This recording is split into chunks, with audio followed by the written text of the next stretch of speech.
సూర్యాపేట జిల్లా చివెల మండలం ఉల్లుగొండ గ్రామంలో పల్లేటి శైలి అనే ఒక దళిత యువకుడు వాళ్ళ కుటుంబం సంబంధించినటువంటి మనం రిజల్ట్స్ చూస్తున్నాం. కొంతమంది ఈరోజు క్యూ న్యూస్ను ఆశ్రయించడం జరిగింది. అసలు సమస్య ఏందో వారి మాట తెలుసుకుందాం. శైలి గారు చెప్పండి, ఎందుకు మమ్మల్ని ఆశ్రయించారు, కారణం ఏంటి? సార్, ఇక్కడ మాకు గత 3 సంవత్సరాల నుంచి పండగలింగి అనే వ్యక్తి మేము కొన్నదానికంటే భూమి మీదకి ఆక్యుపై చేసి ఇక్కడ మమ్మల్ని ఇబ్బంది గురి చేస్తున్నాడు సార్. సో మేము ఇబ్బంది గురి చేస్తున్నాడని పెద్ద మనుషుల సమక్షంలో ఆశ్రయించడం జరిగింది. పెద్ద మనుషులు మమ్మల్ని ఏమన్నారంటే, మీ భూమి అయితే మీరు డిపాజిట్ పెట్టి కూర్చోండి, మీకు పరిష్కారం జరుగుతుందని మమ్మల్ని నమ్మించడం జరిగింది. దాని పద్ధతిన వాళ్ళ ప్రకారం మేము డిపాజిట్ లక్ష రూపాయలు డిపాజిట్ పెట్టడం జరిగింది. డిపాజిట్ ₹1,00,000 పెట్టడం జరిగింది. ఆ ₹1,00,000 డిపాజిట్ పెట్టినప్పటి నుంచి 3 నెలల కాలం గడిచినా ఇంతవరకు మాకు పరిష్కారం దొరకలేదు. కూర్చున్నప్పుడల్లా ఖర్చు పెట్టడం జరిగింది. మమ్మల్ని ఆర్థికంగా కూడా మనోవేదనకు గురి చేయడం జరిగింది. ఎన్నిసార్లు కూర్చోబెట్టినా దానికి తగిన పరిష్కారం దొరకలేదు. పైగా వాళ్ళ దగ్గర సొమ్ము ఉంచుకొని మమ్మల్ని ఆర్థికంగా కానీ మానసికంగా కానీ వేధిస్తున్నారు. వాళ్ళు సొమ్ము అడిగితే ఇవ్వడట్లేదు. సో పరిష్కారం దొరకలేదు. అమ్మిన దానికంటే ఎక్కువ వస్తున్నాడు. మేము ఇక్కడ అంతా దళితులం ఉన్నాము. నలుగురం కలిసి ఒక పండగలింగి అయిన వ్యక్తి బీసీ వ్యక్తికి మేము అమ్మడం జరిగింది. 2 ఎకరాల 7 గుంటలు ఆయనకు అమ్మిన ప్రకారం ఉండట్లేదు. సో అమ్మిన ప్రకారం ఉండలేకపోవడం వల్ల పెద్ద మనుషులకు వచ్చి సర్వే చేయించిన తర్వాత కూడా 8 గుంటలు ఎక్కువ తేలింది. ఆ తేలిన 8 గుంటలు కూడా ఈ పెద్ద మనుషుల సమక్షంలో సర్వేతోటి కొలిపియడం జరిగింది.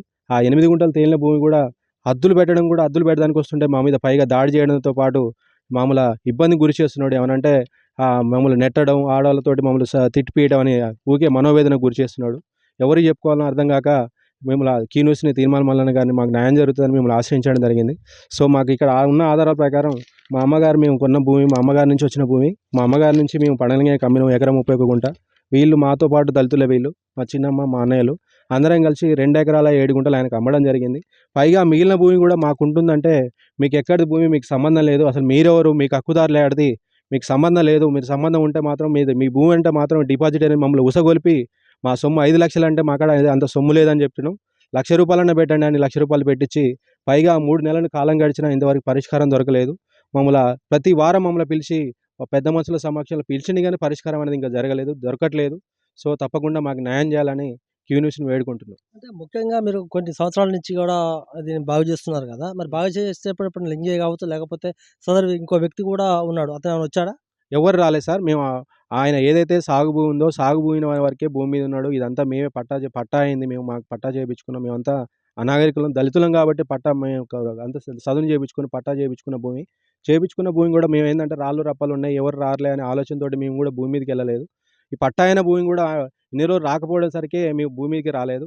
రీసెంట్గా ఆయన ఆర్థిక స్తోమతతోటి మమ్మల్ని బెదిరించి మట్టి దొంగతనంగా నైట్ పోపించుకొని మమ్మల్ని ఆర్థికంగా ఇబ్బంది గురి చేసుకుంటూ భూమి మీదకి రానియకుండా మమ్మల్ని మానవీయంగా గురి చేస్తున్నాడు. ఓకే. అదేవిధంగా ఒక దళిత మహిళ కూడా ఉంది. అమ్మ, అసలు ఏంది మీ సమస్య ఏంది, మీరు ఎందుకు మమ్మల్ని ఆశ్రయించారు? సార్ మాది ఇక్కడ మా అత్త మా మామ వాళ్ళు సంపాదించిన భూమి సార్ ఇది. అయితే మాకు నా పెళ్ళైన కాంచి నేను ఈ బండ మీన పెసరకాయ, కందికాయ, చిన్నకాయను పూసుకొని ఇక్కడ పని చేసుకుంటోళ్ళం సార్. నా పాలోళ్ళు వేరే వాళ్ళకి అమ్మితే అల్లా మీకు కూడా హక్కు లేదని మమ్మల్ని కేసు పెట్టించిండు సార్. పండగలింగయ్య మా పాలోనితోటి పెట్టించిండు. మాకు హక్కు ఉంది సార్, ఇళ్ళ బండ మీద నాకెందుకు లేదు, మాది ఇదంతా పొత్తుల ల్యాండ్ అని చెప్పినా కానీ వినుకోకుండా నా భర్త మీద మా పిల్లగాళ్ళ మీద ఇట్లా కేసు పెట్టించిండు సార్. అది మా భూమి మాకు కావాలి సార్. వాళ్ళు వేరే వాళ్ళు అమ్మిన వాళ్ళకి సంబంధించింది నాకు అమ్ముకున్న భూమి నేను అమ్మలే సార్. పండగలింగయ్యకు కాలభంగా ల్యాండ్ మిలిగి తవరించుకొని ఆయన దున్నుకొని నాటు పెట్టుకోండి సార్. నాకు ఇతల బండి తిరిగేటందుకు లేదని కూడా నేను డబ్బులు ఏమన్నా ఇవ్వలేదు సార్ ఆయన తిరిగి. ఓకే. ఇక్కడ మొత్తం మనం చూస్తున్నాము, దళితులు ఎవరైతే ఉన్నారో వాళ్ళంతా కూడా చాలా ఇబ్బంది గురవుతున్నామని చెప్పారు. ఎందుకంటే 2-3 సంవత్సరాల నుంచి కూడా ఈ సమస్య పరిష్కారం కావట్లేదని లాస్ట్కు క్యూన్యూస్ను ఆశ్రయించడం జరిగింది. ఏంటంటే ఖచ్చితంగా మనం అసలు ఎవరైతే లింగయ్య అనే వ్యక్తి ఉన్నాడో, లింగయ్య వ్యక్తి అదనంగా 8 గుంటల భూమి కబ్జా చేసుకున్నాడు. ఎందుకంటే ఈ లింగయ్య కూడా వేరే దళితుల వద్ద ఖరీదు చేసిన భూమి అయినా కూడా ఎవరైతే దళితుడు మాకు భూమి అమ్మాడో అసలు అమ్మేటప్పుడు మాకు ఎలాంటి కాగితాలు లేవు, గుండుగుత్తగా అమ్మడం జరిగింది. మా అమ్మగారి పేరు మీద కూడా మేము రిజిస్ట్రేషన్ కూడా పాస్బుక్ వచ్చింది. 8 గుంటలు అదనంగా ఉన్నటువంటి భూమి మాకు ఇవ్వాలంటే మమ్మల్ని చాలా ఇబ్బందులకు గురి చేస్తున్నారు. డిపాజిట్ కూడా పెట్టడం అయినా మాకు ఇంతవరకు న్యాయం జరగలేదు. ఖచ్చితంగా మాకు న్యాయం చేయాలని కూడా దళితులు కోరుకుంటున్నారు.